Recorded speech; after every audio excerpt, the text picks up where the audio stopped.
Talking Tottenham, a fantasyfocus.com production. Welcome, everyone, to episode 143 of Talking Tottenham. Bucky joined, as always, by young Daniel Shakes. Shakes is wearing green today because apparently he felt lucky when he woke up this morning. Well, there is no luck. There is nothing left. Everything is barren. We can't find water. We can't even get a goddamn cow to which we can milk. We have nothing going for us right now. Tottenham is lower than honestly, this is the lowest I've ever felt in my many years of supporting Spurs. I'm just pissed off. I think we have major problems as far as management is concerned, both at the Daniel Levy and at the Jose Mourinho level. Honestly, I'm furious. And Shakes, I'm curious to know how you feel after that 2-1 loss to West Ham that we pissed away. It was pissed away, Bucks. I feel terrible, frustrated. I'm sure all the supporters out there aren't happy. It just felt like just another game under the Jose Mourinho era where Spurs just had some moments where they were okay, but then had these defensive lapses, didn't have the continuity on the pitch in the middle of the park, and then finishing lacked as well. So a team that's been playing well, even though you wouldn't take their team on paper against Spurs as far as valuation goes, they just play better as a team and really kind of beat Spurs up a little bit. Even though they scored in the first couple minutes of each half, it did feel like they were a threat anytime they were in the final third for Spurs. Spurs ended up taking most of the possession because they were playing behind the entire game. But really, West Ham maybe could have even put up a few more goals, in my opinion, if they actually wanted to get more adventurous going down there. So it's just a frustrating performance. It feels like something needs to change. I don't think it's the manager. I think it's just going to have to be reps and continuity with the play. Maybe do things like get Gareth Bale in more. Maybe it's like figure out your center back rotation a little bit better. I mean, we're searching for answers, right? It's not like, oh, it was a hard fought game. Spurs are on the other side of it. This is West Ham United. They're now 9 points clear of Spurs. Oh, they will finish above Spurs. There's no doubt in my mind. The way they're playing, David Moyes has them playing like a really solid brand of football right now.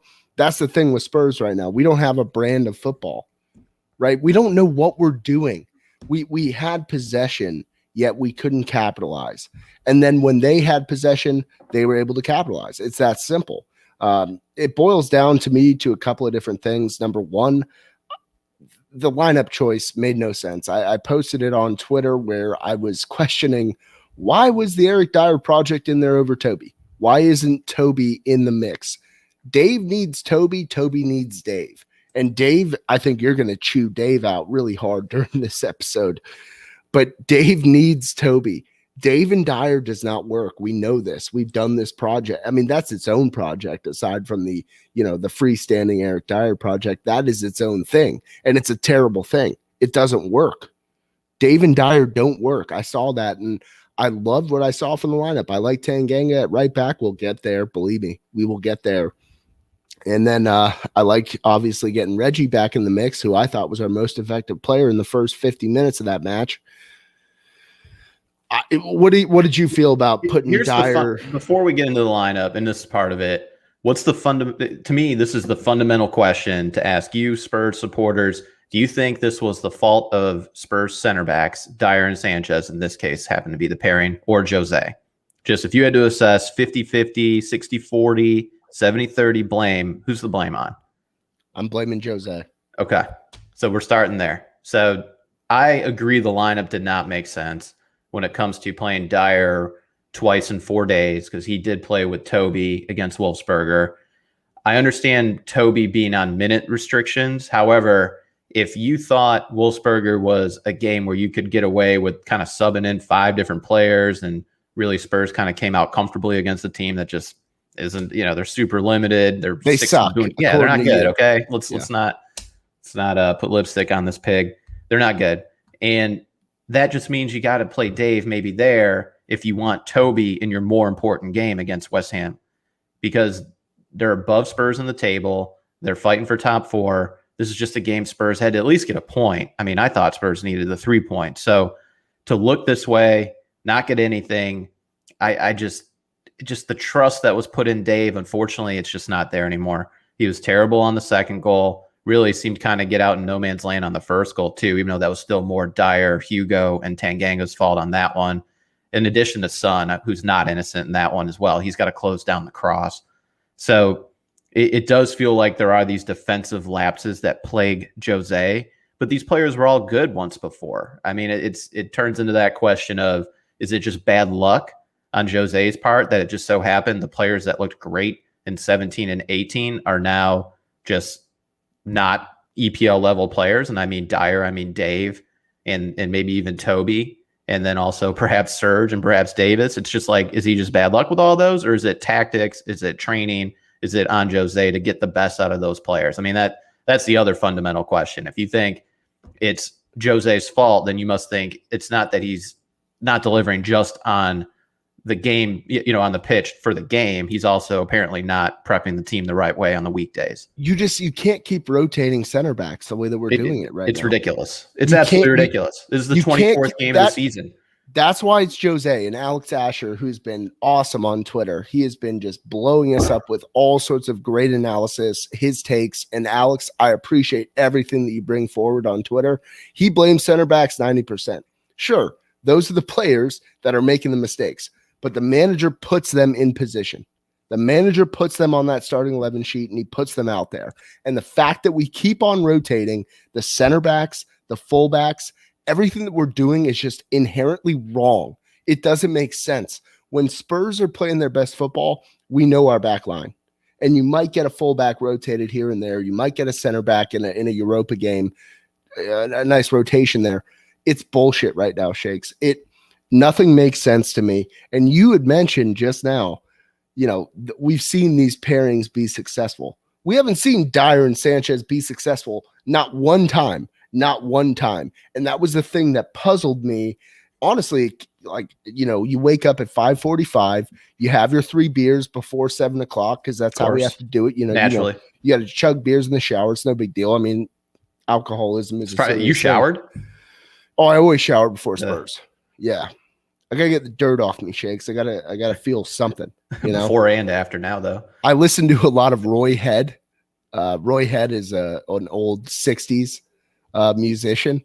I jam Roy Head in the shower. That's my deal. I'm not familiar with this guy, and I'm a classic rock person. It's not really classic rock. Okay. I'll pull him up on the get Amazon Spotify. Prime. Just start with the Spotify hits and let it go. Yeah, put it on Spotify.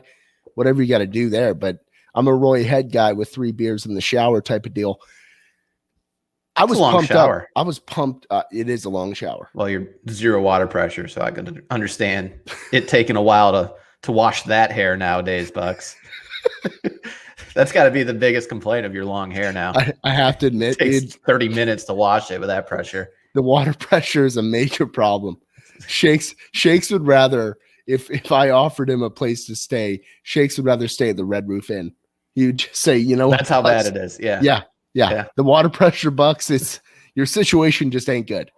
And that's how it is. Alex, for me, it wasn't. Obviously, you have these errors by the center backs. And obviously, those are the players that are on the pitch. They have a job to perform. I can't forgive Jose anymore. I can't do it. I can't sit here and argue anything that is pro Jose at this point, because in my opinion, he has led us to this disaster. If you don't have continuity, you bring in Joe Rodon. He looked impressive. He gets brought in for that Chelsea match. He looks impressive.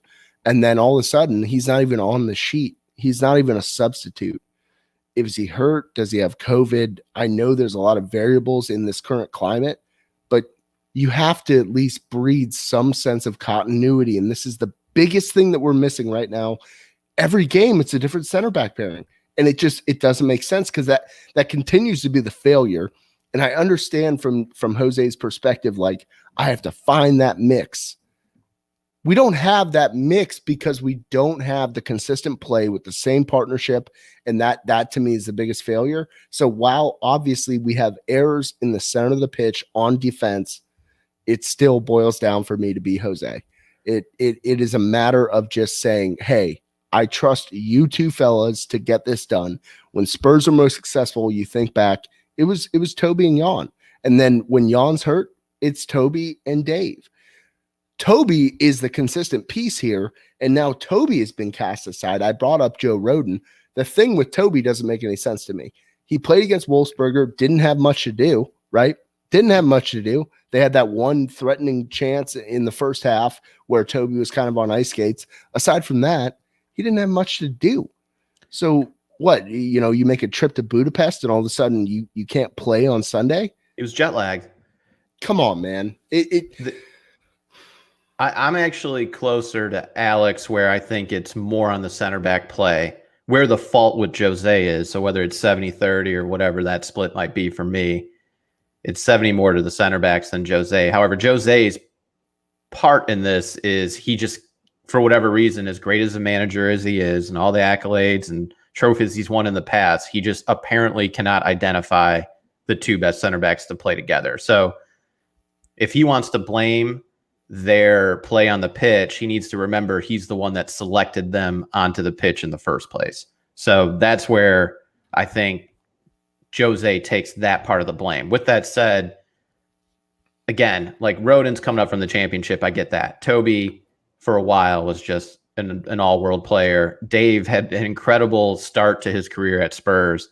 And then Dyer was a utility Swiss Army knife where I thought he had to be in every big game, whether at a defensive mid-level, at a center back level. So those three guys, at least, Roden aside, because he's still an unfinished product, that's where you do kind of feel, not for Jose, really. It's tough, like feeling sorry for that guy, but just like if any manager, they'd probably be pulling their hair out, right? Just like, why can't one of these, two of these three guys like play well?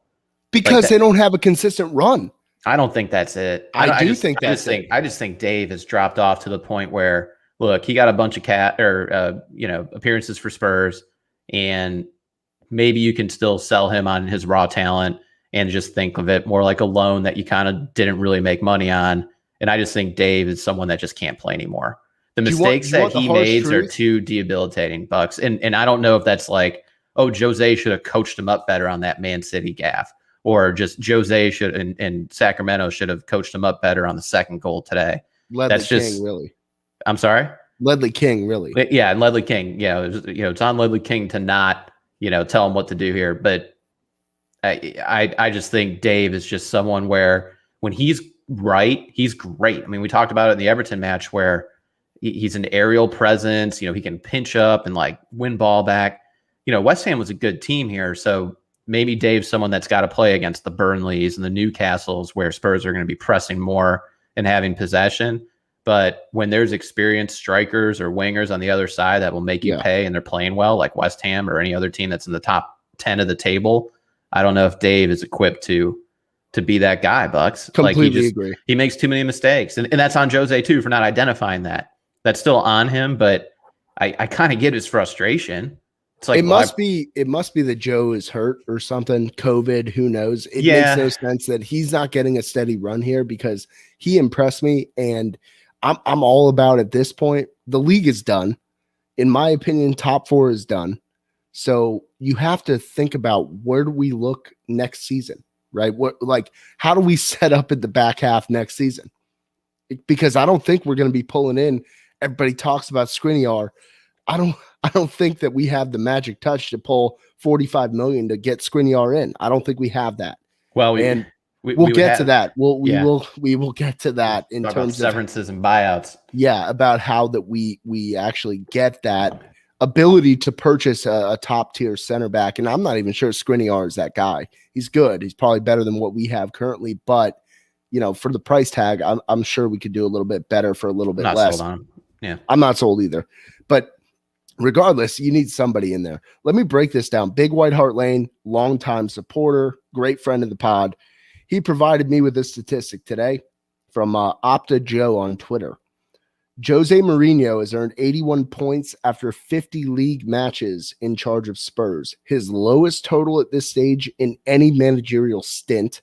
He is 14 points off his next lowest, which was Man United, where he had 95 points through 50 matches, Shakes. So if we want to sit here and we want to just like cut grapes over these defenders, let's talk about Jose.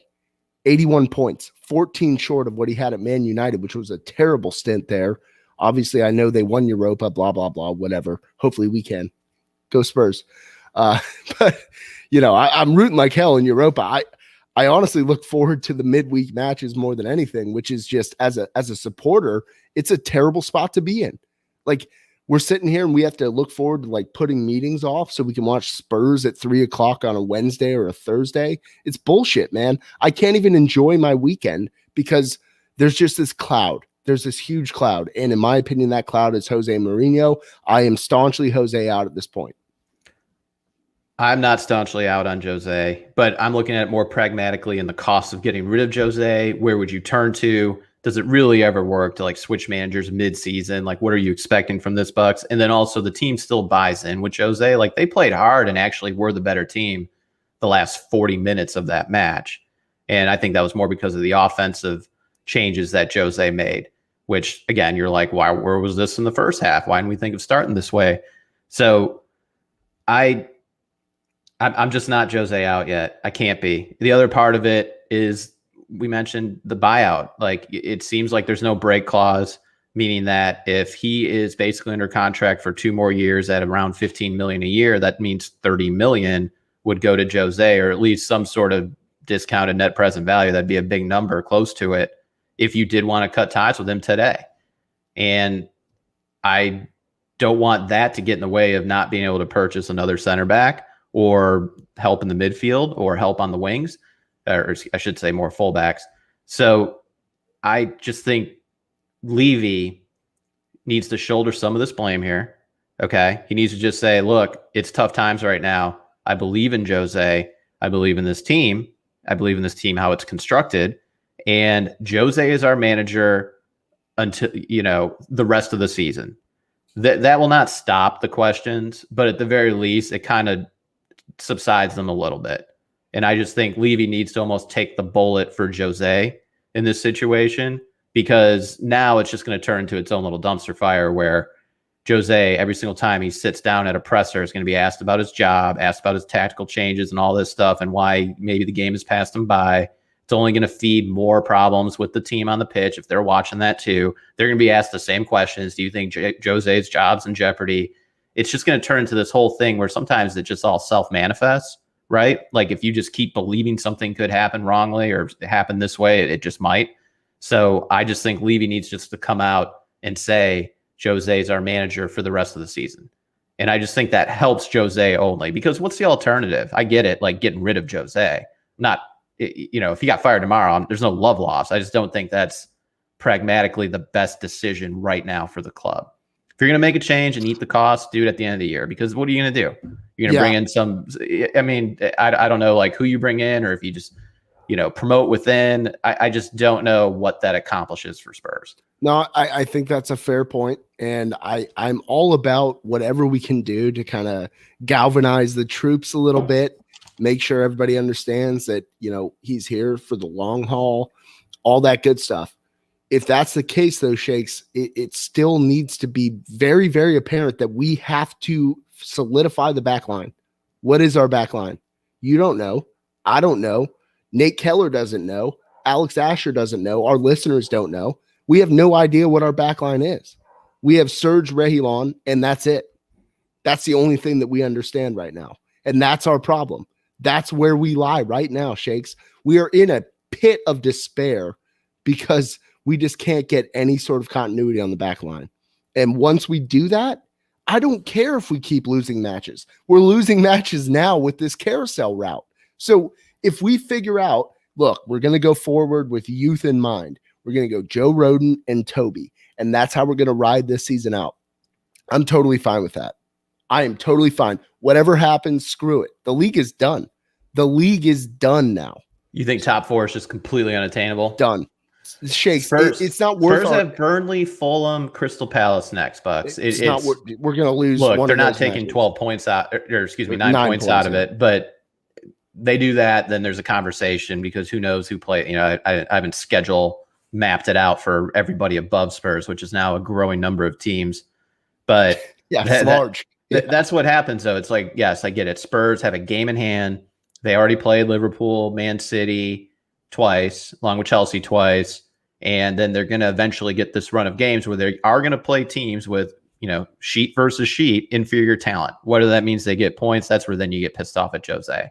When he starts dropping points against Crystal Palace, Fulham's playing well, but still you don't drop points this there. Is West Ham. We're talking about West Ham. West Ham's good though. You got to give a little credit to them. No. You got to. Man to man, we were a better team. No, it's an embarrassing loss. Don't get me wrong. Like historically, it is not something that happens. West Ham beating up on Spurs. But with that said, Bucks, they're currently 4th at 45 points, 10 goal differential. West Ham eventually will have a tough onslaught of games where they have to play a bunch of these other top 6 teams, and we'll see how they do then. But they're just a team that plays well as a unit. That's just fact of the matter. That's not that, although I'm pissed off and we're going to talk only about Spurs performance, you got to give a little credit to them. They pounced, and then whenever they were threatening, it would turn into a dumpster fire in the back line. Hugo can't grab the ball on the cross. Dave can't make a tackle. Doherty's turned the ball over on the second goal for them. It's just, it is a calamity of errors on the back line. That's where no one knows. I agree with Asher there. Nobody knows like what the breakdown is as far as like who's more to blame and all that. But I still do think, I'm looking at a couple listener questions, I don't think the team has a lack of intensity. I think they can shut off because, things might be not going their way on the pitch. But I think as far as buy-in, they're still playing for Jose. And I don't know, I'm reading, and I apologize if I'm going to butcher your name, buddy, but Kostub Tawari, if you see that question on there, Bucks. Yep. He's asking, do you feel like there's a lack of intensity from the team? They're giving up on Jose because now it turned into less of a meritocracy, and you're seeing like Dyer and Lucas get picked over other players. So they're all pissed off because they're like, hey, what the hell? If I played well during the training ground or on other games, I should be getting the nod over someone like Eric Dyer. That's a good point I haven't thought of. I mean, if you're Toby and you wanted to get in and Dyer's getting in over you, that'd piss you off a little bit. Or Joe Rodon, unless it turns out he had an injury or a knock or something like that. You'd think like, let's give a look to one of those guys. Lucas, though, I do feel like he's had a good run of games. I actually think he's played a couple games in a row that weren't bad for Spurs. He still has his moments where he goes head down, runs right into it, turns the ball over, or he'll lean back and sail an attempt like 10 feet over the bar. But yeah. I don't know if that's the reason why he's losing the locker room, if people think he is losing the locker room. I just think right now when your team's in a rut, you just play down because, your confidence is low. I think it's more that. He's lost the locker. I don't think he's lost the locker room. Yes, he has. That team pressed. I mean, look, you look back at the stats, Bucks, 20 attempts, only 4 on net for Spurs, 70% possession. Whereas West Ham had 4 shots total. They were all on net, and they scored on 2 of them. Yeah. That's why it worries me that if, let's say, they did crank up the pressure, would they have gotten more goals, like I said at the beginning. But I don't think this team's quit. This team is not quit. This isn't like, still, I go back to that Brighton match where Spurs lost 3-0, one of Poch's last games, looked listless on offense. Like they had quit. That just needed a change, unfortunately. And we knew that because then Poch took like 2 years off. so he was done. Okay. So I read a piece on The Athletic, and love those guys, but they talked about how, Man City, they stick with Pep and then Pep turns it around. Now they're a juggernaut again. Not at all, to me, the same comparison. I don't know how Poch, I think at some point just wanted a break. It's not that he wanted away from Spurs. He just wanted away from football altogether. So I just think that change had to have happened. Yeah, he wanted jet ski time. He wanted to get that jet ski going. Where I am a little annoyed is if this contract is truly like 30 million buyout and you have Mourinho just as like an analyst, and really, I guess Spurs were worried Arsenal could have hired him, but they still had Emery at that time for a couple more weeks, if not months. So I don't know who Spurs were bidding against where they had to pay this guy $15 million a year and then not give themselves an out because everyone knows that he's done in 2 years at clubs. So I do question why there wasn't some sort of break in this contract where, like, if Spurs are 30 points behind the leaders by this game, or whatever, if they're below top 10 in the table, there's an out for Spurs to cut ties with Jose, but apparently that wasn't written into this contract, and he's just going to cost a boatload of money if you want to get rid of him. So I just go back to we're stuck with him, and we just got to figure out this back line because it's by far Spurs' biggest problem. Now it is. At first, it wasn't scoring. At first, it was other things, but now it's just every single time there's pressure, it seems like a defensive lapse is imminent. Yeah. And that's the big issue here. Defensive lapses all across the Venti board. coffee done. Yeah. I was on the phone with you when you got that drive-through you went into Starbucks pickup line.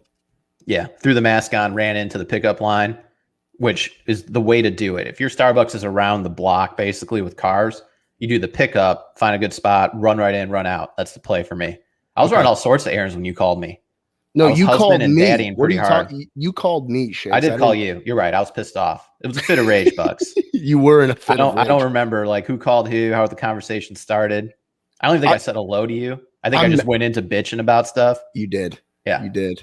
You were like a scorned woman drinking your fancy papers. Shout out Cigar City Brewing.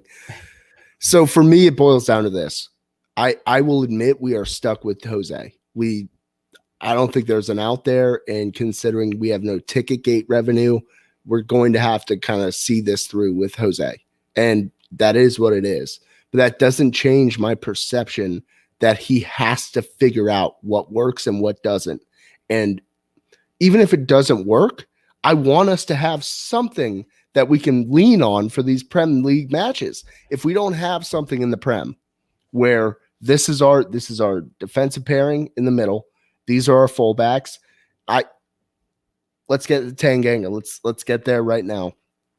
Sure, he kind of lapsed on that goal, on the first goal. He should have picked up the man, but at the end of the day, that really isn't his man, right? It was more filling in because at that point, Dave was just wandering in left field. Where the hell Dave was, I don't know. But he's still, you know what you have to do in that situation. You have to pick that guy up. But Hugo should have caught the cross. I mean, let's be honest here. Hugo has to attack that ball. The saddest part about it is Kane had a cross. It wasn't an aerial cross. It was on the ground. But Fabianski did the same thing. Fabianski just dove straight through two guys to get that ball. That's what Hugo has to do. And I hate to say it, but we're seeing kind of a steep decline for Hugo as of the last 3 weeks. Yeah, the last 5-6 games, Hugo does not want to remember because he was at fault. I still, you play back some of these goals that Spurs lit up over the last few weeks, Bucks, and it does feel like a butterfly effect where, sure, there might have been some unluckiness, but still it just all boils down to the defense just leaking and just problems happen because it did feel like Reggie was fouled there, right? It seemed like he got trucked. He did get trucked. Tom Davies style against Ndombele. But was it by Souček? I don't even remember now. I mean, that guy was just out there bruising. That was a monster, by the way. He's bleeding he's just bleeding the whole game. Did you see his whole face was covered with blood? Covered with blood, after him and Dave clashed heads on that corner. And then it was still blood streaming down in the second half. But this is just one of those games. I'm sure whatever West Ham pod, they're going nuts talking about the guts that guy played with. Good for them. Fuck it. So we've been talking a lot and we've been venting, but in your opinion, Danny Shakes, what is our best back line and what do you feel like we should build on, not just for this season, but for the future? So, yeah, two-parted question, right? And that's probably where Jose thinks always immediate term. Sure. Do you really think Jose thinks about this will prep this guy for next season? No way possible he thinks that way. That just doesn't, I don't even know. Do you think he thinks more than 3 weeks out? I don't know how far out Jose actually thinks. Jose doesn't even think about dinner. To answer your question, first to go back real quick, at first I hated the Tanganga sub, but then I thought more about it. Oh, no, Spurs only went up the left side with Reggie and Son. It made him far more predictable to have only Tanganga in there because either his marching orders or he just wasn't confident enough to go forward. So I could see that switch. Now Doherty immediately turns the ball over.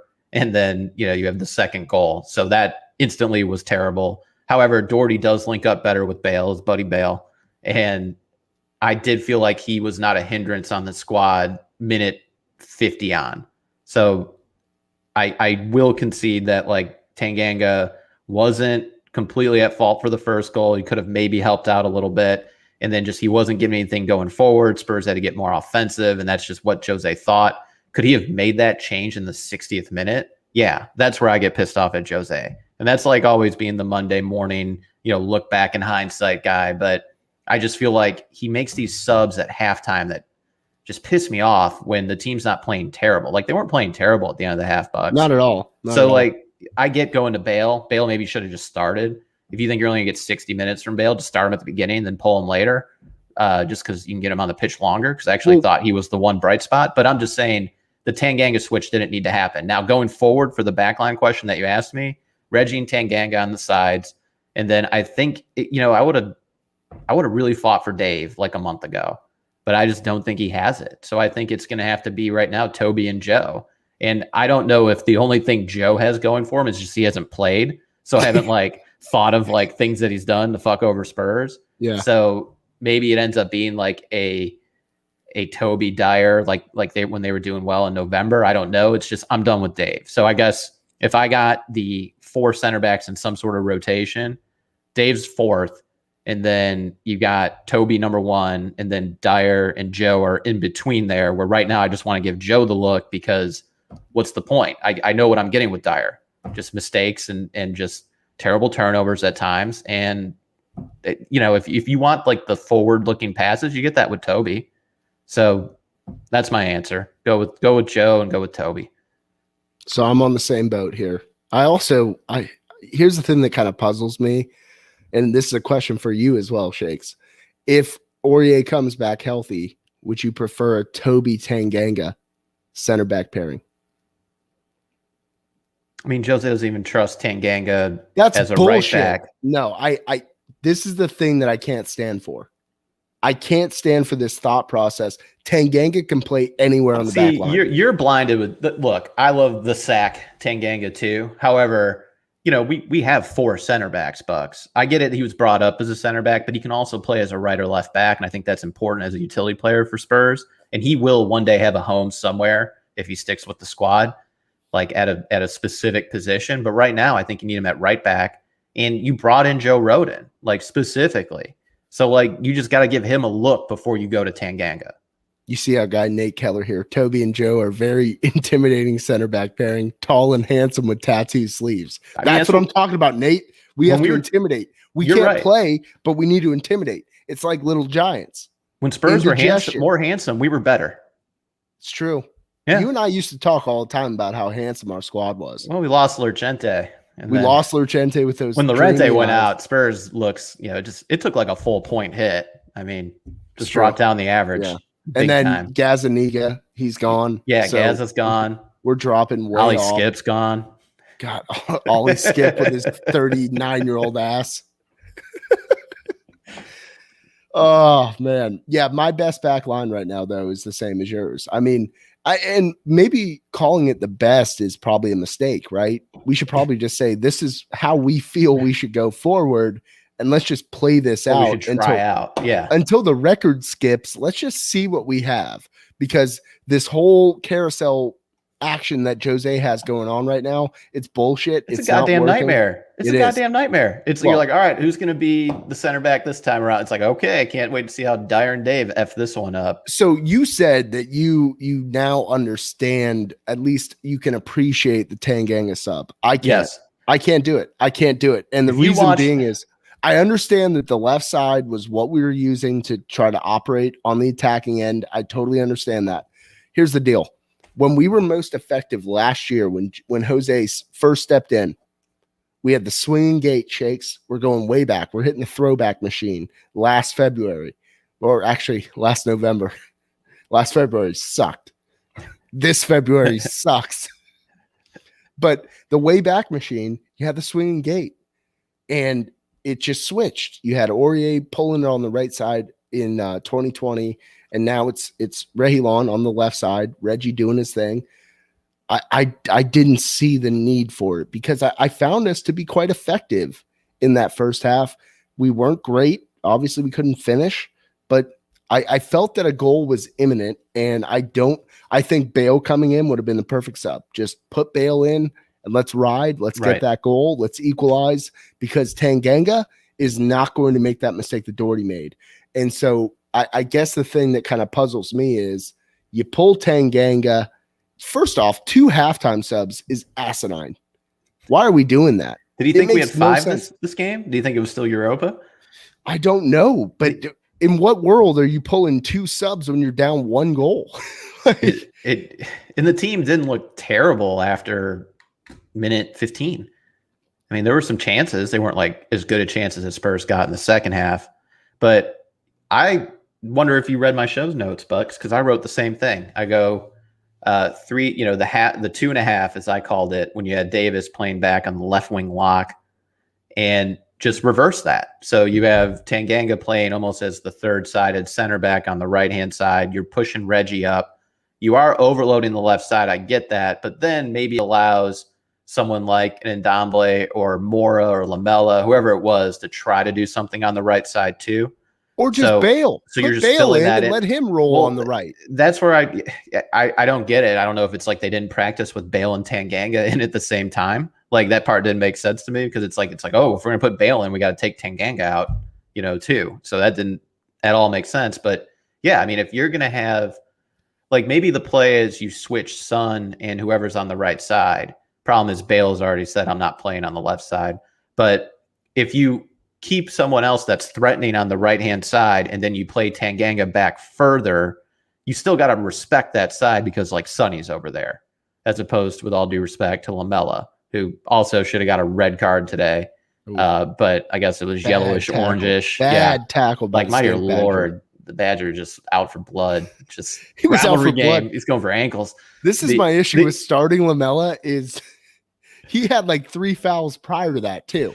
Yeah. And then he just comes in, studs up. How he didn't have a yellow by that time. He's like, what do I got to do to get a yellow? He just thought carte blanche on just hurting anybody. Like, Jose, how do I get this yellow, pal? Yeah.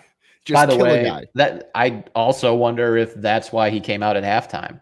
just Jose's like, fuck it. 100%. I got to pull you now. Like I made that comment about the 60th minute for Tanganga. Bale, I see though, because just Lamela was 5 minutes away from getting his second yellow. Yeah. He was, but that was like the natural substitution, right? Bale that was always going to happen. That was always going to happen. I don't think he planned on putting in Doherty. I really don't. But that's the thing that doesn't make any sense, and that's the thing for me. That's why I'm Jose out. Get him out. Well, Doherty is not a defensive specialist. He was more of a wingback. So if Jose does want to play that way, where it's the reverse, it's a right wing lock or whatever it is, where instead of Højbjerg coming all the way back and playing in between the center backs, almost as like the stopper or third center back, I like it when Højbjerg's up further, trying to win the ball in the middle of the park and giving support to Ndombele, and then whoever's playing as, whether it's Lamela or Mora or Kane coming back, just another body in the midfield. I'd rather it be Tanganga or someone on the right-hand side that is that third center back, so to speak, so it allows Reggie to push up on the left side. I do agree. That's just a better version of what we had with Serge on the right, because Reggie, I think, is better than Serge by a lot. And then Tanganga is by far the most defensive of the right backs that Spurs have. Agreed. Between Doherty, Serge, and Tanganga, it's probably not close as far as like who's more defensive. Have I kind of talked you? I told you, I wrote that down. You like read my mind. But have I? You said you kind of understand the substitution. I can't. I sitting here today. Spurs obviously did not play tactically that way. So I still get the substitution because that's just not how they were playing. It's just so frustrating, man. It's I see just your so point, frustrating. but you understand where I'm coming from. I felt that all you do is you flip what we were doing last season when we were performing well, and you just let it ride with a better player in Sergio Reguilon. Like the whole thing perplexes me. I'm pissed off. I think Jose is to blame. The Tanganga sub cost us a goal. It really did.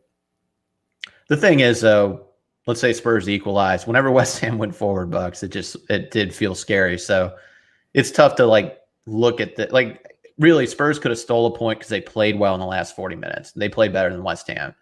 But West Ham at that point, they were parking the bus.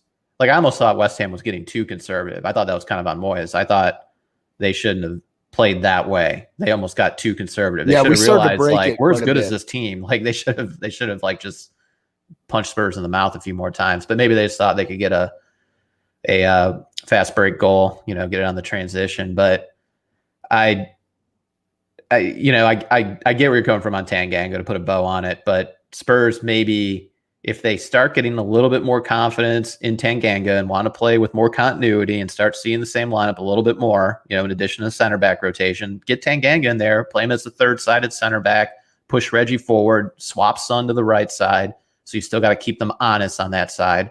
The only problem is now you're for sure relegating Bale to the bench until he has to come in as a sub, I guess. Unless you're going to talk Bale into playing in the middle where he like kind of rotates with Son. I just feel like playing Mora or Lamela on the right side with Tanganga behind them, just defenses aren't as scared. So you got to figure out that part of it. I'm not worried about defenses being scared. I'm scared for our defense. Well, it's more just the way they would play those. They'd push up back on Spurs, and that could just be problems. At the end of the day, Shakes, we're down a goal. We are down 1 goal, and you swap out pretty much our best defender. You just say, to hell with you, Tanganga. You tried.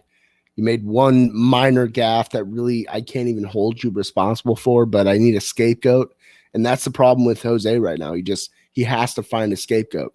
You heard him in the presser after the game that his coaching methods are second to none in the world. Get the hell out of here. This is, you want to talk about coaching? Go to Brighton if you want to see coaching. Go to Leicester City if you want to see coaching. I don't want to hear this shit about Jose he just can't be knocked off his pedestal when his methods are shit.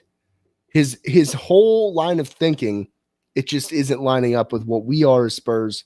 I'm at the point now where it's just get rid of him, and we can't yet. But if we're stuck with him, then somebody has to tell Jose, can we at least figure out what the hell we're doing? Can we at least figure out how we move forward when you're gone? Because you will be gone. He will be gone. So it's time to figure out what works, what doesn't work. Doing this constant, ever-changing like lineup structure, it's bullshit, and it's killing me. And I didn't have a single bit of fun this morning. I like having fun on Sunday mornings with my beers. I don't like depression beers. I don't like tears in my beers. I had tears in my beers today, Shakes. Tears in my beers. Name of the podcast. Easy. Yeah, tears in my beers. There it is. Let me note that. Yeah, tears jot that down. Well, God, it's fucking getting bubbles. Sorry. I will say the bubbles piss me off. Seeing those bubbles, there's bubbles all over the place. They score a goal within 3 minutes of the second half. They got bubbles all in my face. Get the fuck out of here with the bubbles. I've had enough of these bubbles. We just got beaten hell by bubbles.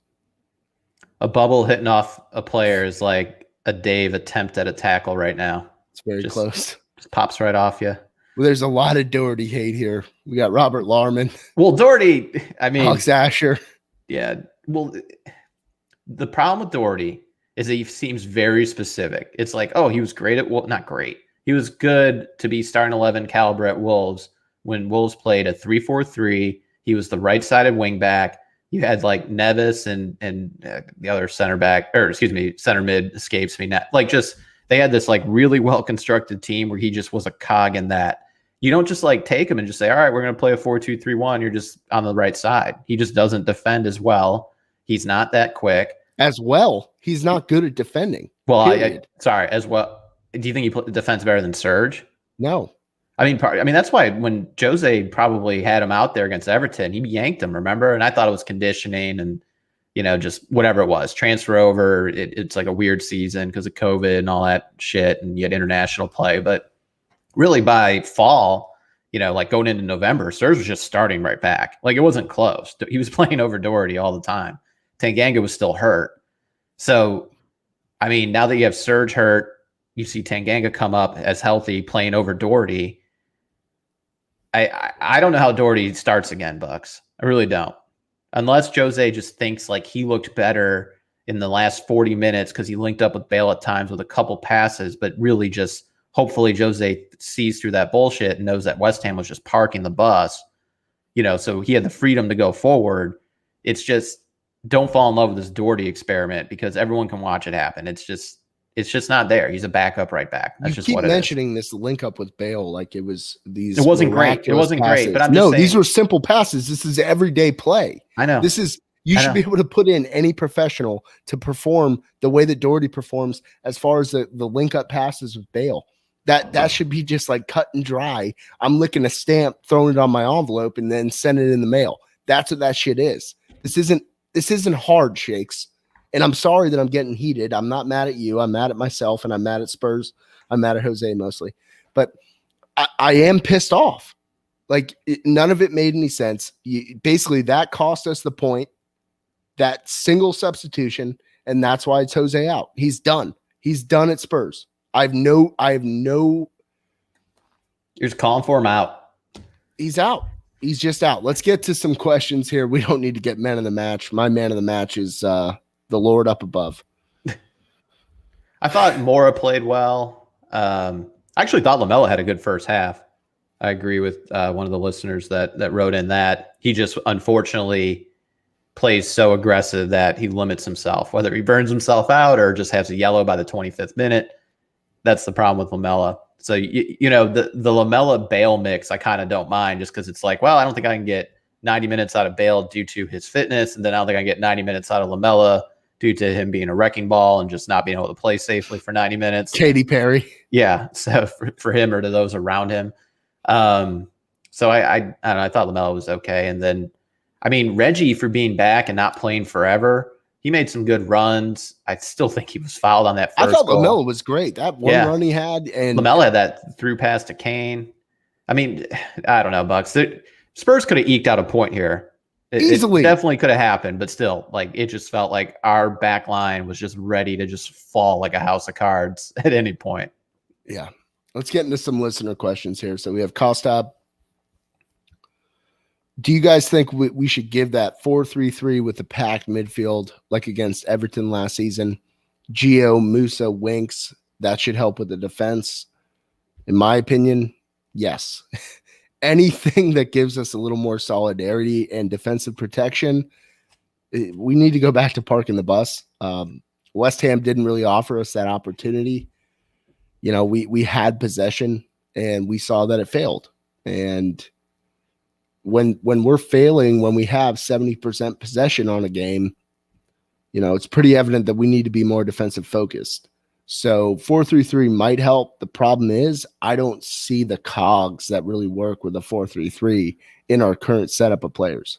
Well, it all depends how Jose does wish to set up, not just on the lineup and it's more like just the flow of the game. How does he want to try to bring an attack out there? I mean, when Spurs were playing 4-3-3 and doing it successfully, they were playing against teams that were possession dominant. And really the play is you put in Sissoko in place of either Lamela or Mora, right? You got to get the hog in there. Well, the problem is it really limits you offensively, with all due respect to the hog, because he's being asked to play as a holding player. He doesn't really scored against make Bournemouth. He's like a year ago. Yeah, that's what we're holding our hat on. I mean, Moore had the goal today, though. You know, you're saying take out Sissoko, that goal doesn't happen because it's literally a set piece goal. I have no problems with Moore. But I mean, he's just not world class. It's careful what you wish for, right? Like, I think I agree to go back to a 4-3-3 if this is the center back situation and the back four situation where you just got to put another defensive player out there and play counter ball. But then I think back to when we had these games and just it's like Spurs have 3 shots, 1 on net, and they lose 1-0, and everyone's pissed off because not only did they lose, but they played looking terrible. So, you know, that's the other side of this coin, I think, Bucks, is like you're really limiting the offensive production by Spurs and still maybe might get the worst results. What's interesting to me, though, is Jose, it's like actually after the West Ham game where Spurs gave up that 3-0 lead, and then he's just like, all right, no more of this. And he just started shutting it down, going 4-3-3, counterattack ball. And Spurs started playing pretty well, kind of fell by the wayside. So I don't know if he's just completely out on the 4-3-3, like he just doesn't want Sissoko starting over a Lucas or a Lamela. But it's interesting to me that he's just completely gone away from that tactic, because although fans probably bitched about the style of play by Spurs, I don't think that's what really changed Mourinho. Yeah, it's not like he was just like worried about the fanfare and what people were saying, like on podcasts and Twitter sphere and all that like stuff. Like on TT Pod Toys, when you get drunk and you start tweeting. And I'm like, oh, another 0-0 match. Great, Mourinho. Park the bus. Real style. Shakes, can I interject here real quick? Please. You're a goddamn rascal on the Twitter. No, I'm not. It's more you on the tweet. Yeah, but you're a rascal. On the tweet show. All of a sudden, I log in. I'm like, damn, everything's out of place. Shakes is in here rubbing shit the wrong way again. You're a rascal. I don't think so. You're the one talking and interacting with everybody. You are a rascal. You tweeted about the sub, obviously, not me, for Tanganga. I tweet quite a bit. Then you're firing back at the listeners. No. All of our listeners are fantastic on Twitter. My course they are. problem lies with you. And you're just a rascal. What I'm saying, You know? it's cold as fuck out there, and 12 hours and 15 minutes to the 11. What was that last night, Shakes? I was excited, Bucks. Couldn't sleep. I wake up this morning, folks, and as I do, I like to make sure that I interact with all of you on Twitter. Follow us at TT Podcoins. And I see this tweet from Shakes. It's got like no retweets, 2 likes, 12 hours, 10 minutes from 11s. Like, Shakes, that's shit that I text you. That isn't shit that we put on the Twitter. But I appreciate the fact that you're a rascal, and I like that you're just like a Twitter bandit. You just snake it. I won't change, Bucks. There. No. I never want you to change. I need you to be consistent with keeping me on my toes. Good. Yeah. Just don't get a big head. That's all. That's all I can ask for. To fit my dad hat? I mean, that is the worst. Such a dad hat. I Like hate I said, that I've been dadding pretty hard since this game.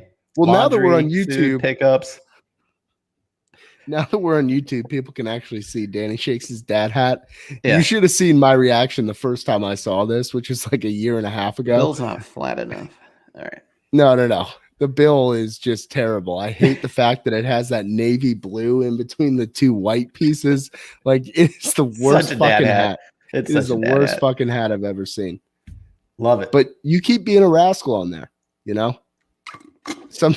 Don't try to be something you're not. I'm a nerd dad. Okay. I like that That's you're what like, it is. you're double fisting. You have your Oh, and venti I got- coffee and your beer. And I can't handle Gatorade anymore, so I have to cut it with water. Looks like I'm drinking like some barbershop solution, right? Shakes. That looks like Barbasol, dude. What are you doing right now? Looks like Listerine, like mouthwash. Oh my- You don't cut All your right, Gatorade folks. with water? It's too sweet, Bucks. I don't Kids- really drink Gatorade. I do Pedialyte. Maybe I'll switch to that. Get my electrolytes. Yeah, but we already talked about this. Your hangovers can't be cured by Pedialyte, so it's a problem. Yeah. You have 3 different beverages that you're like intertwining on this pod. I'm a drink snob. I wouldn't call you a snob as much as just a fucking maniac, dude. You go to lunch with me, I'm ordering a water, a beer, and probably a Diet Coke. You should have seen me I at got brunch. 3 drinks in front of me. You should have seen me at brunch yesterday, Shakes. It was a scene, dude. You at brunch is a scene. Yeah, exactly. So this place, you can't wear a hat. I wear a hat everywhere, folks, because my hair sucks. So I had to go hatless. And so most people don't recognize me when I don't have a hat on just because I always wear a hat. So I show up to this place. And so the guy comes, he's like, "Hey, what would you like to drink?" I was like, "I need a water, a Bloody Mary, and a Fancy Papers." And Love the guy just looks at me with a side eye like, "You need all 3 drinks, sir?" I was like, "Yeah." And when I'm done with the first Bloody Mary, I want a second Bloody Mary. And when I'm done with the first beer, I need a second beer. Get it on rotate. So at all times, I had 3 different beverages. So I understand. You're Okay. Don't give me shit. I'm not giving you shit. I love you, Shakes. It's just, You like the local team, Orlando City, who might be in talks for Dave Sanchez to the MLS. We'll see. he might have a home We'll there. see. Yeah. He might have a better home there. All right, we've gotten away from it enough. Let's jump into some more listener questions because we have a few good ones here from Twitter. Let's keep this party going. I mean, this is just a blast today. Jose's going nowhere. I'm sorry, everybody. We're So this is from I am Savino. Do we realistically have any chance of the Europa League, Danny Shakes? We have a chance. Is it a realistic chance? Not sure, Bucks. There's some good talent in Europa still. It's not just like also Rands. Like, is it Man U still in it? Leicester. Arsenal might get eliminated by Benfica. Lille, who's like second or third in the French League One. League all. Yeah. There's Bayer Leverkusen is in there. There's just a lot of teams that are better than Spurs that are currently, and it really just depends on the draw. Could Spurs get lucky and get to the final 8, and then it's like maybe they play their first English team, and it's like Leicester's in the middle of a top 4 run, they draw them, and Leicester cares less about it. I mean, there's like that world where the draw could make sense for Spurs, but to just hang your hat on like a round of 32 two-legged tie and just hope to like get all the way through and just avoid playing like a couple good teams in a row. That's tough because I don't think Spurs got the horses right now. Now, the only counter to that is maybe they just completely just shelve it in the EPL, but that'd be pretty embarrassing. We're not going to shelve anything in the Prem. We're going to do our best there, but I honestly, what do you think? I think we win the Europa. Look at you after just slamming the manager, slamming the tactics, slamming the center backs, say that we're going to win the Europa League. Shakes, hear me out. It's round 32. It's not like Final Four yet. Shakes, stop talking. This is awful. Ugh. Shakes, I need you to pipe down. Let me paint the picture for you. We settle on a defensive center back pairing. We settle on Rehi, and then you got my guy Tangang on the right-hand side. If we just figure out whatever we got to do there and we mesh, it's a mesh point. If we mesh on that back line, we're winning the Europa. Pellet boys are going down on Wednesday. They're going way down. And then hopefully we pull out a rabbit out of our hat, which as Spurs fans, we know we won't.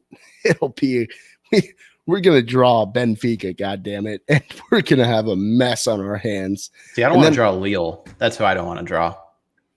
I think fine, Lille or Benfica, because Arsenal's going to lose to them. But what it boils down to is if we can just get lucky on the next draw, I feel like we play better in the middle of the week, Shakes. I feel like we're a weekday team. We are not a weekend team. It's because we play shittier opponents, Bucks. But eventually that's going to change. Talking about that. No, that's all semantics. I also if we get a better backline situation, like something that's plagued Spurs for the first 35 matches of the year. So if only we sort that out, then everything's fine. The problem is I get playing, you're like, oh, we're going to play these guys. Reggie's going to dominate on the left side. So you're just going to ask Reggie to play every game. He's going to play the Europa games and then come in and play in the Prem. That's a problem. So you're going to have to make I'm not saying they're going to completely just give up on Premier League games, but you're going to see then Davis have to start in Premier League games, whereas if top four is out of it, what's the point, Shakes? Look, you got to pretend like you're still in it. You're a top 6 team. You can't just say we're quitting on the Premier League. You can't do that. I'm not saying that, but you have to understand there's only one tangible route right now to the Champions League. That's winning Europa. All the eggs should be in the Europa basket right now. It's a total switch of our current mentality. Well, I don't even know what our current mentality is. I don't know what my current mentality is. I need to talk to Linda, but I don't have a clue how we're going to set up a Prem to Prem match because we don't have a back line. We don't have continuity. We have nothing there. Until we figure that out, I feel like we have to switch it on its head and we have to go forward in Europa because that is the clearest path towards Champions League football. If we want to recruit next season, and hopefully we have the funds to do so. It will be tough. We're just in this shit situation where we built the stadium and then COVID hits. It's just boom, COVID. Sorry, bitches, you got COVID now, and we can't have fans in the stands. Quit flashing your watch, Shakes. I see. You don't like my Sin automatic? I just saw that. German precision. Don't make me bust out the Tag Heuer on your ass. Oh, okay. Yeah. It's a little bit better than yours, Shakes. I just don't have to flash it like you do. Look, bare wristed. I always go in timepiece on you, Bucks. I'm at home, Shakes. I don't need to put a watch on. Bucks, if Spurs turn it around, finish top 4, I'm buying you an Omega. Thanks, man. That's where I think we are at this point. Yeah, if you get me an Omega, I'll send you a $500 Royal Caribbean gift card. How about that? No, Omegas are worth more than that. Come on. Yeah, depending on the model. Look, I'm not sending you an Invicta. I think we're gonna win Europa, and I think it's because it's the only thing that's gonna keep my hope alive. When we inevitably get booted out of that, this pod is gonna be something. This pod is gonna be something. A lot of tangies. Yeah, Nate, how many tangies are consumed if we win Europa? I'm gonna overdose, Nate. I am going to overdose on tangies. What I said Invicta, those are the watches that are really crappy and 80% off on cruise ships, right? Yeah. All right. So Dave right now is the Invicta on Spurs. He's 80% off. Whoever wants them, this summer. I just can't believe the fall from grace. I saw one of the listeners post, how good was Jan? And, when Jan was like one of the best center backs in the EPL for a long time. But when Dave was paired with him, he was really good, Bucks. So it's just the fall from grace. It couldn't all have been just the pairing's different, and then now it's just this guy sucks, because it's too individualized, his mistakes. And look, I'm actually kind of behind the Europa League assault. I think you do have to get lucky on a draw or two. So I'm behind you with that. And I don't know the rules, and I probably should, because I talk about Spurs now, like on occasion with you. Like, is Rodon allowed to come into the next round, or are we just Rodon's not allowed, period? I don't Everyone know knows that too. You can post as a comment. Yeah, if folks, I don't know the answer to that. If there's anybody who's viewing this who knows whether or not we can add Joe Rodon to the squad, I know we didn't add him for this particular. We weren't allowed to for group stage and for this round, but I don't. Yeah. No, anyway. We would have been allowed to, but we just didn't do it. Oh, we just chose not to. We thought we were set. We thought we were set at this position. Yeah, we're so we set. We thought Alling was good. We are so set at center back, Shakes. Things are looking great. Yeah, I'm going to have a million tangies when we win Europa. All right, so this next question here is also from Savinho. Can anything actually improve before the end of the season? Spurs attack can improve, and I'll tell you how. Spurs get back their second best player in Giovanni Lo Celso. So plug him in a 4-2-3-1. Maybe you put Lamela or Moore on the right, or Steve. Steve, by the way, was he hurt, Bucks? He just wasn't even dressed either, right? Who knows what's going on, man? Either way, still, if Spurs are going to play two holding mids that are playing deeper and Ndombele and Højbjerg, like I said a few podcasts ago, then that does free up the ability to also play Lo Celso. Honestly, too, like if Ndombele can play this far back against teams that are lower in the table, you can give Højbjerg even a rest. Like, I feel like his play has dropped off because he's playing every damn minute. It's and you can almost play left-footed Lo Celso as the left-sided holding mid alongside Ndombele.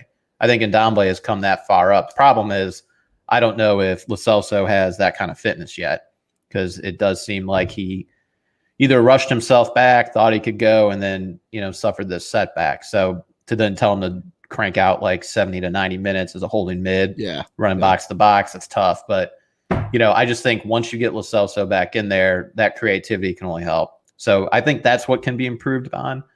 Otherwise, to me, the center back thing is still just, I want to see every combo, I guess, even though I hate the rotation. But just when you switch it to, let's say, a Toby and Joe, just give them 3 matches in a row. Let's just figure this out. Yeah, but there's no Rodon in Europa now. That's fine. So just start playing him in the Prem. But again, that's counterintuitive to building the continuity shakes.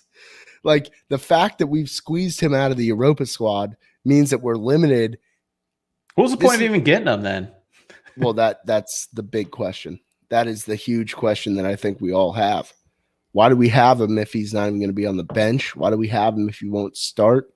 And I don't think Joe's done anything bad for Spurs. I think he's been quite lively, and he's got all those tattoos. He's a menace.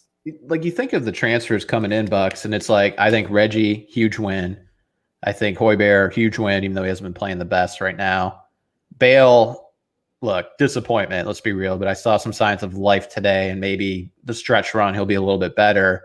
But then, like, Rodon, we're not going to play, and then Doherty is, unfortunately, just a complete miss. So it's just to, like, go through that spectrum now after 25 matches in the Prem, or 24 in the Prem, and I don't even know how many in Europa at this point. We were playing some crazy ass qualifying games. So what are we at? Like 12 Europa matches plus FA and all that. But interesting to look back now at these signings. I think Reggie might be the most important. Well, we talked about it last pod. Yeah. I think he is. Yeah. Like, it's just driving it home this game. I think he is. Where do I think we can improve? Does anything improve? To answer your question, Savinho, no. We suck. Wow.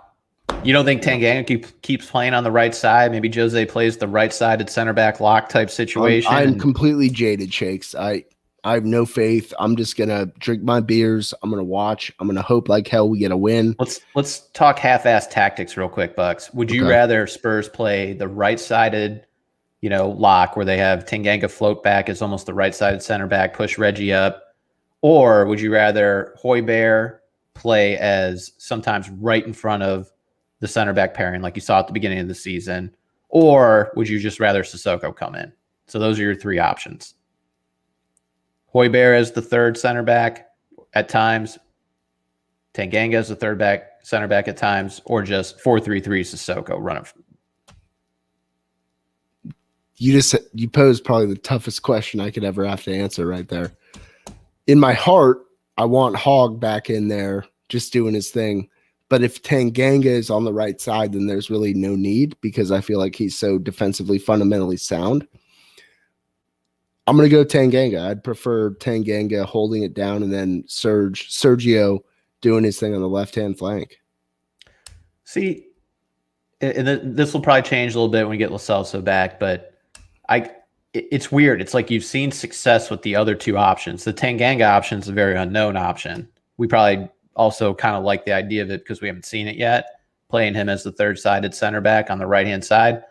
When Højbjerg was playing super deep, right in front of the center back pairing, like think the Southampton game, second game of the year, Spurs like cranked it up, but they also had Lo Celso on the pitch.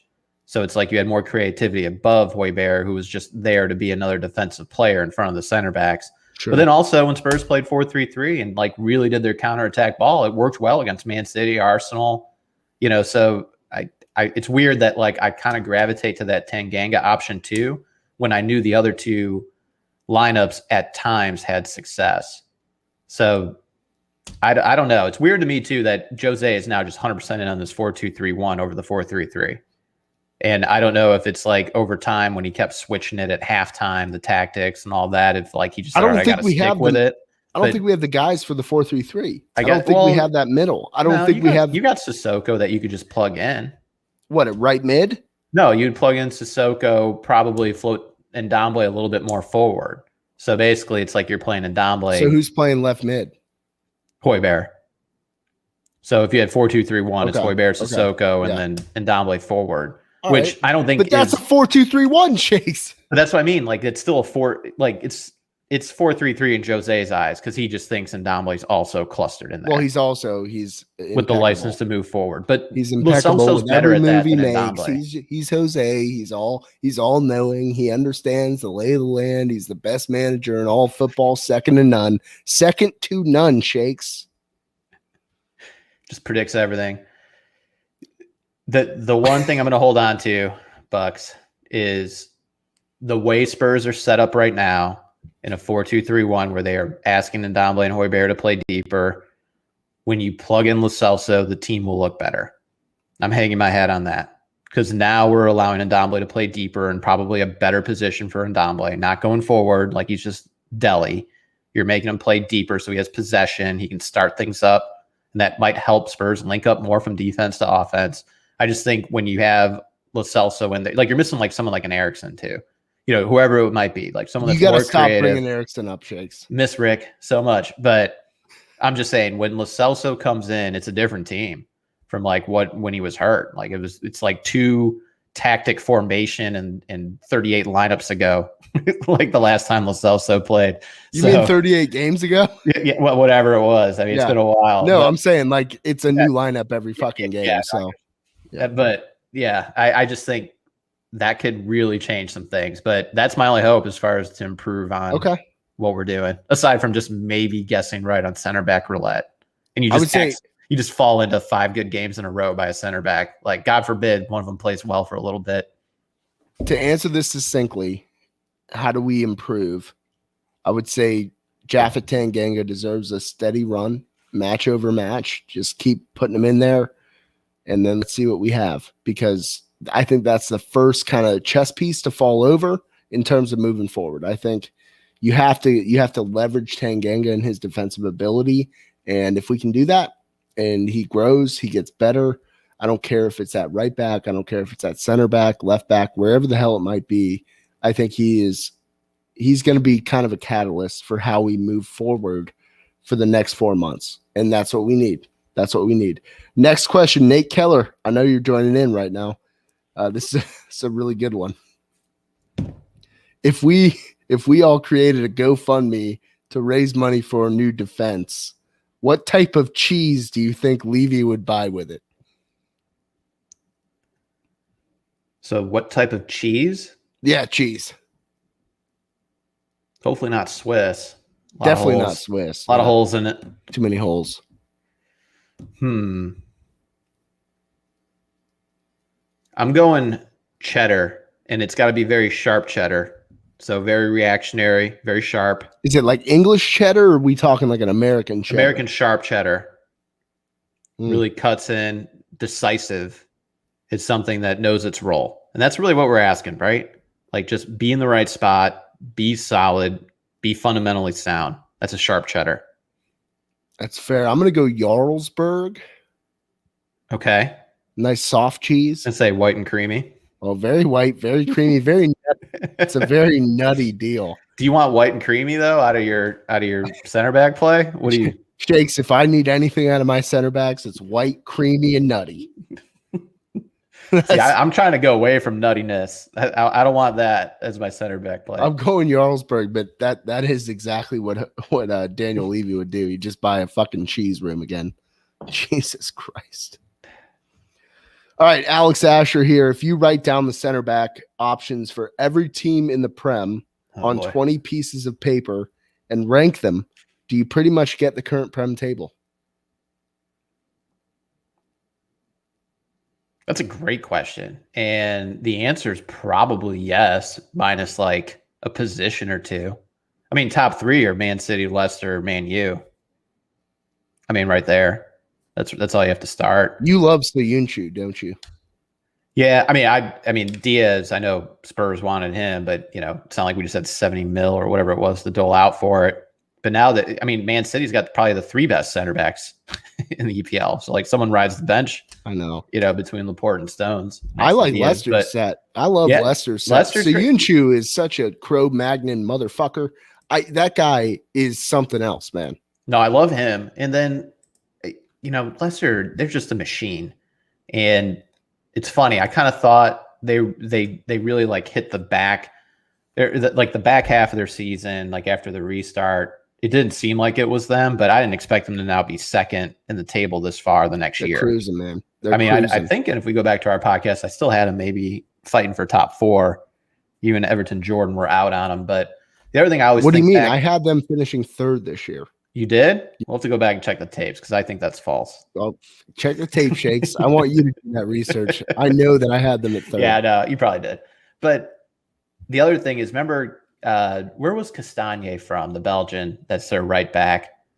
Because there were rumors. He was from Italy. He was from Italy. Yeah, was he at Atalanta? I can't remember now. Yes, Atalanta. He was at Atalanta. Yeah. Anyway, rumors that he's going somewhere. He's a right-sided, back. Plays as fullback. Okay, he played back four. He didn't play as a wing back or anything like that. And Spurs opted for Doherty. And then Castagne goes to Leicester. And then here we are. He's anchoring that side. And he's much better. he'd be a better option right this second. So it's just like that butterfly effect. Yeah, I actually think here, in terms of Alex's question, yeah, it's probably pretty much just stack it up. I mean, it boils down to preventing lapses at the back, and that starts and ends with the center back pairing. And I think it's pretty legitimate, right? You see Van Dijk go down, you see Liverpool go down. I mean, it really that tells the tale. And I think that's the thing that kind of highlights how badly we needed to get Skriniar, at least like new blood in there, because clearly what we have doesn't work. And I'm going to revisit this, Shakes. I know we're going long, but whatever. It was a bad day, and I feel like talking. This is a venting day. I'm in. Kids Tanganga is a center back, Shakes. Tanganga plays center back. Don't start. He's not there yet, Bucks. He, at his age, just play him on the right side. He's talented, so can get some looks. Shakes.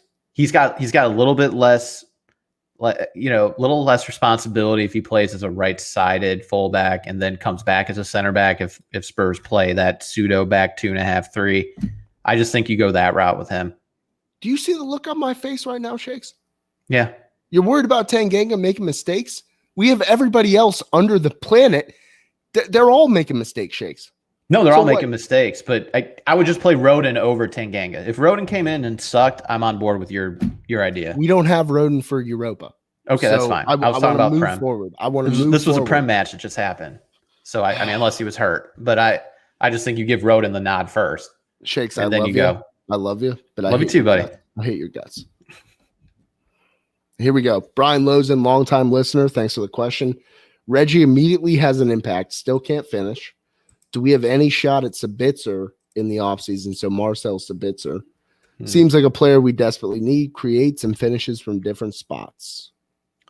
So, I mean, the thing with Doherty is he did not cost a lot, right? And his age means he wasn't a long-term solution.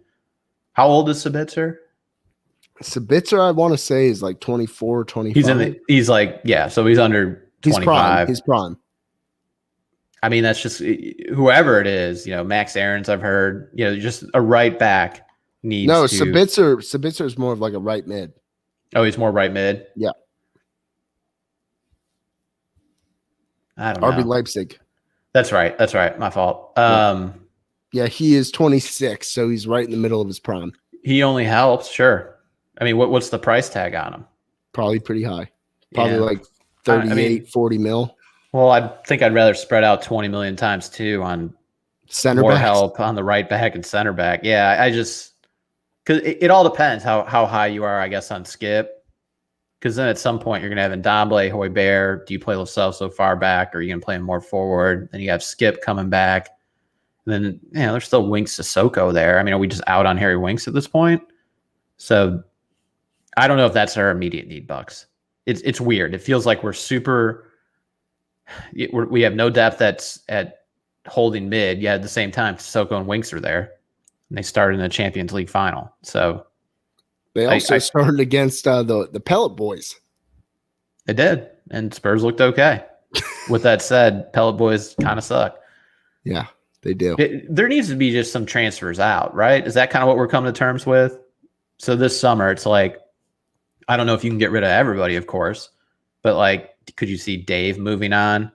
Could you see, I don't think Toby gets moved on. He just signs a new contract. I don't know who would take him at his age, but like, I don't know. I just started thinking about like, I'd hate to see Winks move on, but he probably wants first team play and he's not getting it. He's in a prime age. He's frustrated. He is. Yeah, he's got to be. So, I mean, could you see Dave and Winks leave? I appreciate every listener not asking us if we think Kane should leave. I mean, it's tough, Bucks. So you got Sabitzer with 1 year left on his contract. Thank you, Kostub. Yeah. I hope I'm saying your name right, Kostub. I think it's Kostub. Yeah. So yeah. So let us know how to pronounce your name, because I love your input on this podcast, and I want to make sure that I don't disparage your name or insult you in any way. I like KT. Yeah, we can just call it KT. My guy KT. Love my guy KT with the You always got the brain brewing. That's it for the listener questions. Listen, Spurs stink.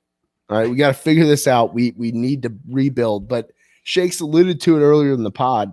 We have a steady run of games here where hopefully we should be getting 3 points. And if we get those 3 points, we're in pretty good shape here. And maybe in 2 weeks' time, Shakes and I are sitting here and things look a little bit different. And maybe I'm not saying that everything is dead. I believe my description for this YouTube stream was everything is dead, Shakes. I think that's what I did. I'll have to check that. DED, dead. Well, DED, dead. Dead as a doorknob. That's what we are. But I appreciate all the listeners. Thank you for the questions. Appreciate all the interactions here on YouTube. Shakes and I will be doing, obviously we're at what now? Almost 80 minutes of this particular show. We will be doing an RZ Pellet Boys preview along with another preview as well for the weekend. Who do we have next weekend, Shakes? We got Burnley, Bucks. Oh, I'm terrified. Back-to-back home matches, at least. I'm terrified. So I think expect 2 wins there. I think Spurs crack Burnley. I think Fulham's been playing great by their standards, but the thing is, Spurs should be able to match up well against them, and then if Fulham's got to go for it to try to get points to get out of this bottom 3 for them, maybe Spurs can spring some counterattack ball against them. And then after that's Crystal Palace, who hasn't been playing great either. So this is if Jose has been trying to build up this 4-2-3-1, get more offensive, like play Ndombele back more. These are the 3 matches where then if you're going to be more offensive, you just got to score and you got to like exert your dominance over these teams, which are by far worse than West Ham that Spurs are coming up these next 4 matches. There's a mention about how slow we are to get out the gates. You know, you're a man in the racehorse industry, right? It's all about gate play, bro. Big Mel. That's big on the jockey. Big Mel, was that your horse? Yeah, I don't want to talk about the horse that now became glue. Oh, wow. Yeah. That's dark, Shakes. It's rough. He's glue now? No, he might be like leaving He's out a the carriage. pasture. He's out the pasture. I think he's in Central Park, like doing carriage rides now. That's a good life, though. Yeah, no, good for him. Lost my money on it. Jesus, Shakes. At least the horse is okay. Yeah, thanks. Oh, good Lord. Well, hopefully we can get another win against RZ Pellet Boys. We will be going live when, Shakes? Tuesday, Wednesday? What do you feel? Probably Tuesday night because the game's Wednesday, Bucks, not Thursday. It's not Ass Clench Thursday. It's Wednesday. It's Ass Clench. Yep. Ass Clench Wednesday. Ass Cheek. But really, Spurs should probably advance here, right? Jose's fired before he even hits the tunnel of Spurs. Somehow lost 4-0 in this one. If we lose 4-0, this podcast is over. This podcast is done. We will actually quit. We'll quit. Yeah. All right. So that's official now. If Spurs lose 4-0, this is what we're going to say to everybody out there. We will quit the podcast. Spurs lose 4-0, get eliminated from Europa. Talking Tottenham is no more. So, folks, there's a lot riding on this match. Please follow us on Twitter at TTPodCoys. For those of you listening in on Spotify, iTunes, whatever, you can find us on YouTube as well. We will be doing live streams. It's at Talking Tottenham Pod. If you search that, you will find us. Thank you all for listening. Appreciate all the support. I love it all. I love everybody that listens to this show, Shakes. I mean, except you. I hate you. I don't really listen, though. I just talk on it. Shakes. Right now. That's why you hate me. I get it. That's why you hate me. It's because you wore the goddamn hat again. You know, I told you a million times I don't want to see the hat. And you bring the hat back out, and it has a stupid Navy bill. Sign the people off. Hey, through rain or shine, they're our team. Come on, you Spurs. That was pretty good. Thanks, buddy. Damn, did you just hit like a little falsetto right there? Been $200 a week. Voice lessons. That reminds me of Step Brothers. Sorry, I got $1,000 a week on just voice so flat. lessons. Just so flat. Coys, get it done. Beat Pellet Boys.